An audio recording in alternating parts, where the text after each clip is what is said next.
आज है 21 जुलाई 2025 दिन सोमवार। Welcome back to clean news UP. चलिए देखते हैं उत्तर प्रदेश की 25 फटाफट बड़ी खबरों को। यूपी में गरीब परिवारों के मुखिया को मिलेगी 18,400 की सैलरी। योगी सरकार उत्तर प्रदेश में गरीबी मिटाने के लिए जीरो पॉवर्टी अभियान की शुरुआत करने जा रही है। इस अभियान के तहत चिन्हित निर्धन परिवारों के मुखियाओं को गारंटीड स्किलिंग प्रोग्राम से जोड़ा जाएगा और उन्हें राष्ट्रीय व अंतर्राष्ट्रीय कंपनीज में रोजगार दिलाया जाएगा। सरकार ने यह सुनिश्चित किया है कि प्रशिक्षित व्यक्ति को कम से कम 18,400 रुपए का मासिक वेतन मिलेगा। यूपी में किसानों को एडवांस में दिए जा रहे 10,000 रुपए, पौधा लगाते ही खाते में आने लगे पैसे। उत्तर प्रदेश में किसानों को आर्थिक रूप से सशक्त बनाने और पर्यावरण संरक्षण को बढ़ावा देने के लिए योगी सरकार ने कार्बन क्रेडिट योजना के तहत अनूठी पहल शुरू की। अब किसान जैसे ही पौधा लगाते हैं उनके खाते में 10,000 एडवांस भेजे जा रहे हैं। पहले ये राशि पेड़ के 5 साल जीवित रहने पर दी जाती थी, लेकिन अब अग्रिम भुगतान किया जा रहा है। परिवहन विभाग का एक्शन, नियम तोड़ने पर 770 वाहनों का चालान, 7 वाहन सीज। उत्तर प्रदेश परिवहन विभाग ने लखनऊ समेत राज्य भर में 2 दिन का सघन चेकिंग अभियान चलाया। ट्रैफिक नियमों का उल्लंघन करने वालों पर सख्त कार्रवाई की गई। रविवार को हेलमेट न पहनने पर 678 दोपहिया वाहन चालकों और सीट बेल्ट न लगाने पर 92 4 पहिया वाहन चालकों का चालान किया गया। कुल 770 वाहनों का चालान हुआ, जबकि 7 वाहन सीज कर दिए गए। गलत बिजली बिल सुधारने के लिए मेगा कैंप कल तक बढ़ी। बिजली उपभोक्ताओं के लिए राहत भरी खबर है। गलत बिल को ठीक कराने के लिए चल रहे मेगा कैंप अब 22 जुलाई तक चलाए जाएंगे। पहले ये कैंप शनिवार को समाप्त होने वाले थे, लेकिन उपभोक्ताओं की बड़ी भागीदारी को देखते हुए ऊर्जा निगम के अध्यक्ष डॉक्टर आशीष गोयल ने 2 दिन की अतिरिक्त मियाद दी है। इन कैंपों में नए कनेक्शन, भार वृद्धि, खराब मीटर, बिल संशोधन, विधा परिवर्तन और बिल जमा करने से जुड़ी समस्याओं का समाधान किया जा रहा है। यूपीएसआरटीसी में संविदा चालकों की भर्ती, 29-30 जुलाई को रोजगार मेला, जानिए योग्यता और वेतन विवरण। उत्तर प्रदेश राज्य सड़क परिवहन निगम 29 और 30 जुलाई को लखनऊ में रोजगार मेला आयोजित कर रहा है। 204 संविदा चालकों की भर्ती अवध बस स्टेशन, कमता स्थित driver training and counselling centre में की जाएगी। क्षेत्रीय प्रबंधक आर.के. त्रिपाठी के अनुसार न्यूनतम 8वीं पास, 23.5 वर्ष तक की उम्र, 5 फीट 3 इंच लंबाई और 2 साल पुराना हैवी ड्राइविंग लाइसेंस अनिवार्य है। पात्र अभ्यर्थियों को रोडवेज चालक बनने का मौका मिलेगा। यूपी के शहरों को मिलेगी लिंक एक्सप्रेसवे से रफ्तार, 15,000 करोड़ की योजना अगले 2 साल में होगी पूरी।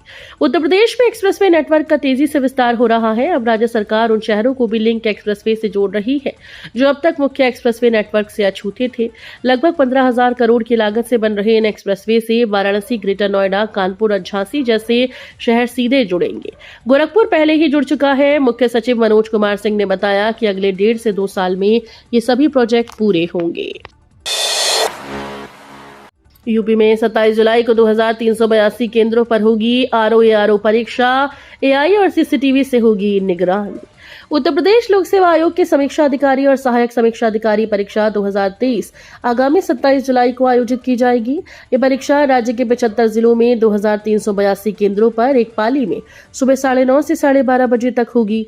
परीक्षा में 10.76 लाख से अधिक अभ्यर्थी शामिल होंगे। पेपर लीक और नकल जैसी गड़बड़ियों को रोकने के लिए इस बार एआई तकनीक, सीसीटीवी कैमरे और सोशल मीडिया मॉनिटरिंग का सहारा लिया जाएगा।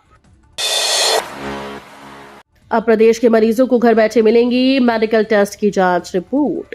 स्वास्थ्य विभाग अब प्रदेश के सभी मरीजों को घर बैठे जांच रिपोर्ट देगा। इसकी तैयारी शुरू हो गई है। मरीजों के मोबाइल पर एसएमएस, व्हाट्सएप और पर्सनल हेल्थ रिकॉर्ड पोर्टल पर जांच रिपोर्ट दी जाएगी। लखनऊ के अस्पतालों में ये सुविधा पहले से दी जा रही है।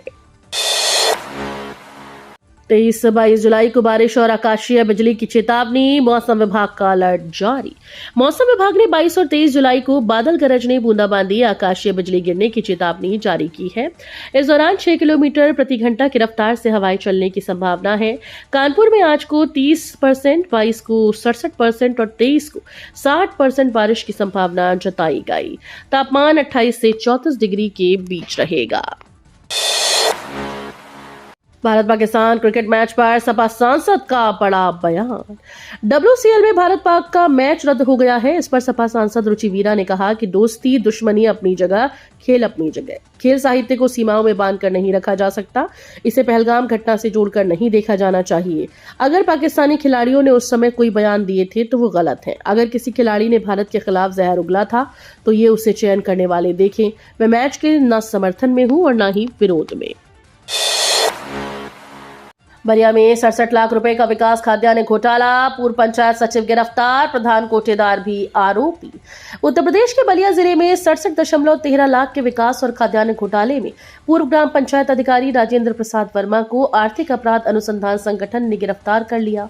आरोप है कि वर्ष 2002 से 5 के बीच 15 ब्लॉक के कई गांव में सरकारी योजनाओं के तहत अधूरी और घटिया निर्माण कर फर्जी श्रमिकों के नाम पर नकद और खाद्यान्न का गबन किया गया।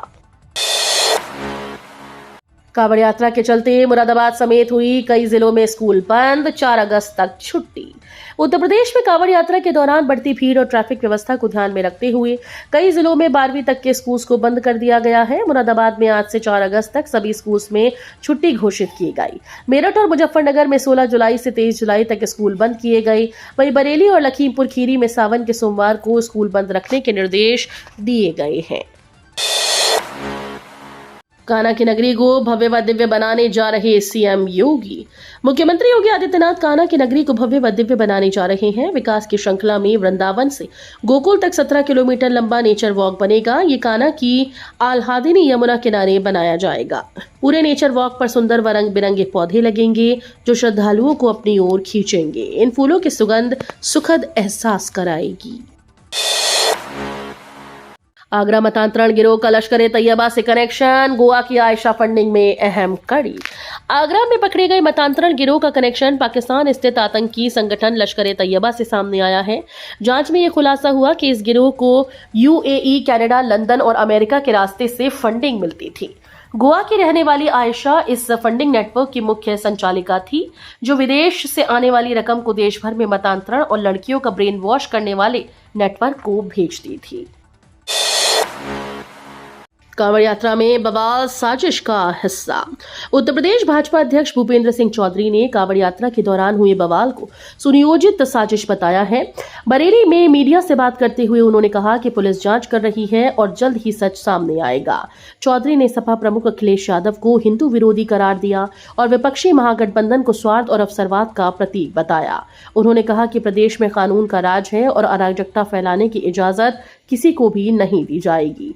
बहेड़ी के शिक्षक की कावड़ पर टिप्पणी पर भी उन्होंने नाराजगी जताई और कड़ी कार्रवाई की मांग की। साजिशों के तहत विभागों का निजीकरण कर रही बीजेपी, अखिलेश का भाजपा सरकार पर प्रहार। समाजवादी पार्टी के अध्यक्ष और उत्तर प्रदेश के पूर्व मुख्यमंत्री अखिलेश यादव ने योगी सरकार पर तंज कसा। उन्होंने भारतीय जनता पार्टी को युवा विरोधी करार देते हुए रविवार को कहा कि सत्तारूढ़ दल ने साजिश के तहत सभी विभागों का निजीकरण करके नौकरियों को संविदा आधारित कर दिया है, जिससे नौजवानों की जिंदगी अंधकार में हो गई है। प्लॉट का आवंटन होते ही खिले किसानों के चेहरे, ग्रेटर नोएडा प्राधिकरण का जताया आभार। ग्रेटर नोएडा के ढाणा गांव के 40 भूखंडों का ड्रॉ हुआ।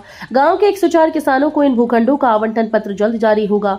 प्राधिकरण के बोर्ड रूप में AGEO सुनील कुमार सिंह व दादरी विधायक के प्रतिनिधि सुरेश शर्मा की मौजूदगी में 6% आबादी भूखंड का आवंटन किया गया। ये सभी भूखंड समान आकार के हैं। ड्रॉ प्रक्रिया की पारदर्शिता के लिए वीडियोग्राफी कराई गई। अंधेरे में ये कैसी आफत, रात होते ही आसमान में उड़ते हैं ड्रोन, जाग कर पहरा दे रहे लोग। यूपी वेस्ट के हापुड़, अमरोहा, मुरादाबाद, बिजनौर, संभल जिले में लोगों की रात की नींद उड़ी हुई है। गांव-गांव में ड्रोन दिखने की सूचनाएं मिल रही हैं। चमकती लाइट्स वाले ड्रोन के आसमान में उड़ने के कारण ग्रामीण घरों से बाहर निकलने से भी डरने लगा है। गांव वाले रात में जागकर पहरा देने को मजबूर हैं। रज्जू भैया यूनिवर्सिटी सम सेमेस्टर के नतीजे घोषित। रज्जू भैया विश्वविद्यालय, जिसे पहले इलाहाबाद राज्य विश्वविद्यालय के नाम से जाना जाता था, 2025 में आयोजित सम सेमेस्टर परीक्षा के परिणाम घोषित कर दिए गए। ये परिणाम स्नातक और स्नातकोत्तर के विभिन्न पाठ्यक्रमों के लिए जारी किए गए। छात्र अब विश्वविद्यालय की आधिकारिक वेबसाइट पर जाकर अपने रिजल्ट और मार्कशीट ऑनलाइन चेक और डाउनलोड कर सकते हैं। सीएम योगी बोले, कांवड़ यात्रा में उपद्रव और तोड़फोड़ करने वाले लोगों के लगेंगे पोस्टर। कांवड़ यात्रा में तोड़फोड़ और उपद्रव करने वालों के लिए योगी सरकार पोस्टर चस्पा करने जा रही है और यात्रा संपन्न होने के बाद उपद्रवियों के खिलाफ सख्त कार्रवाई करेगी। ये बातें खुद मुख्यमंत्री योगी आदित्यनाथ ने कांवड़ियों पर पुष्प वर्षा के बाद हुई प्रेस ब्रीफिंग में कही। यूपी में ये संपत्तियां भी मात्र 5,000 रुपए में होंगी ट्रांसफर। यूपी की योगी सरकार प्रदेश में औद्योगिक घरानों को बसाए रखने के लिए उन्हें बड़ी राहत देने जा रही है। पैतृक संपत्तियों के बंटवारे में औद्योगिक संपत्तियों को भी शामिल करने का सुझाव उच्च स्तर से दिया गया है। ऐसी संपत्तियों को परिवारों में ट्रांसफर करने पर 5,000 रुपए का स्टैंप शुल्क लगाने का प्रस्ताव है। ग्रेटर नोएडा शहर को 5 जोन में बांटकर हटाया जाएगा अतिक्रमण। ग्रेटर नोएडा शहर के प्रमुख बाजारों, फुटपाथ और सड़कों के किनारे अतिक्रमण की समस्या को दूर करने के लिए ग्रेटर नोएडा और ग्रेटर नोएडा वेस्ट को 5 जोन में बांटा जाएगा। अभियान चलाकर ठेली पटरी हटाने की कार्यवाही नियमित रूप से की जाएगी। यही नहीं, अवैध पोस्टर, बैनर पर भी नजर रखी जाएगी। दरअसल ग्रेटर नोएडा और ग्रेटर वेस्ट की बाजारों में ठेली पटरी की संख्या दिन प्रतिदिन बढ़ती जा रही है। रोडवेज की 350 से ज्यादा बसेस प्रभावित। लंबे रूट पर 50 से 100 रुपए तक बढ़ा किराया। कांवड़ यात्रा के चलते गढ़मुक्तेश्वर में NH9 बंद होने के कारण डायवर्जन हो गया। इससे रोडवेज की करीब 350 से अधिक बसेस प्रभावित हुई। लंबे रूटों पर 50 से 100 रुपए तक किराया बढ़ा है। इससे रोजाना करीब 50,000 यात्रियों को अतिरिक्त भार झेलना पड़ेगा। ये समस्या 23 जुलाई तक बनी रहेगी। डायवर्जन के कारण कौशाम्बी डिपो से गढ़मुक्तेश्वर, संभल, रामपुर, मुरादाबाद, बरेली, धामपुर व कालागढ़ के लिए संचालित बसेस का रूट बदला गया है। पीएम किसान योजना की 20वीं किश्त का इंतजार। सोशल मीडिया पर फर्जी सूचनाओं से सतर्क रहने की अपील। देश भर के किसान प्रधानमंत्री किसान सम्मान निधि योजना की 20वीं किश्त का बेसब्री से इंतजार कर रहे हैं। उम्मीद जताई जा रही है कि प्रधानमंत्री नरेंद्र मोदी जल्द ही अगली किश्त जारी कर सकते हैं। हालांकि अभी तक इसकी कोई आधिकारिक तारीख या स्थान घोषित नहीं किया गया। डिजिटल पेमेंट में भारत नंबर 1, यूपीआई बना ग्लोबल मॉडल। भारत दुनिया में सबसे तेज और सुरक्षित डिजिटल पेमेंट सिस्टम वाला देश बन गया है। IMF की रिपोर्ट के अनुसार यूपीआई के जरिए भारत डिजिटल ट्रांजैक्शन में शीर्ष पर है। NPCI के मुताबिक देश में हर महीने करीब 18,000 करोड़ रुपए का लेन देन यूपीआई से होता है। भारत में 85% डिजिटल पेमेंट सिर्फ यूपीआई के जरिए किए जाते हैं। वर्तमान में 49.1 करोड़ यूजर्स, 6.5 लाख व्यापारी और 675 बैंक इस प्लेटफॉर्म से जुड़े हैं। तो ये थी आज की 25 फटाफट बड़ी खबरें। अगर आपको न्यूज पसंद आई हो तो वीडियो को लाइक और शेयर जरूर करें। धन्यवाद।